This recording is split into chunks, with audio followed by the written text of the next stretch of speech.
I can't even imagine what the suicide and homicide and just the rates of depression, and accidental death due to overdose are going to look like in the future. It's going to reach epidemic proportions. It's already, the statistics are already alarming, and yet nobody's sounding any alarm bells. Parents have to intervene. We have to stop giving our kids free access to social media and phones at young ages. They are not ready for it. Their minds cannot cope with the dopamine. They can only have it up to a certain hour, and you take it away. They're children. You can take the phone away. We've got to intervene as parents. But as companies, we now have to deal with the influx of kids that are coming into our companies with addiction. Watch, I see it all the time. Walk through any office.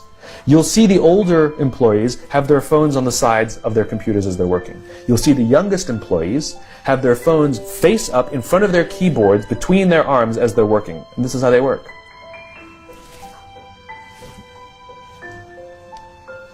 And the science is alarming. They did experiments on mice where they did the multitasking. They put flashing lights to mimic going from the computer to the cell phone, the computer to the cell phone to the TV. The mice that were exposed to the changing lights, it took them 3 times longer to solve a maze than the mice that weren't, and the damage was permanent. There is a subconscious reaction to these devices when we use them, okay? What if I were to hold my phone while I'm talking to you? I'm not checking it, it's not buzzing, it's not beeping, I'm nothing, I'm just holding it. Do you feel at this moment that you are the most important thing to me right now? No, you do not. Because there is a subconscious reaction we have to the device. When it is out, it makes the people around us feel that they are less important.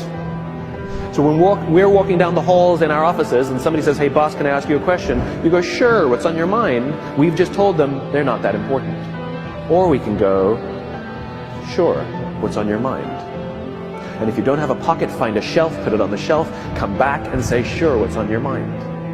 When we show up to a meeting, or a lunch, or a dinner, with our colleagues, our clients, or our friends, or our families, and we put the phone on the table, we have announced to everyone in the room that they are not that important to us. And by the way, putting the phone upside down is not more polite. My favorite one is when the meeting or at a lunch with someone, that the phone will ring and the caller ID will pop up and they will go, I'm not going to get it. Oh, so magnanimous! Oh, I'm lucky to eat with you today. Or they could just put the damn thing away. You can tell how addicted we are. When somebody pulls out their phone when you're with them, how uncomfortable does that make us feel? You're walking down the street with someone, they pull their phone out. We feel stupid, so what do? We pull our phones out. We're so addicted. Somebody goes to the bathroom when we're at dinner, and what do we have to sit there by ourselves? God forbid we should look around the room for 5 minutes. We pull our phones out. Meetings. Awful. What do we do when a meeting happens, right? Everybody's sitting waiting for the meeting to start. Bob's running a few minutes late. Bob's here? Okay, start the meeting. Do you know when relationships are built? All that in between time.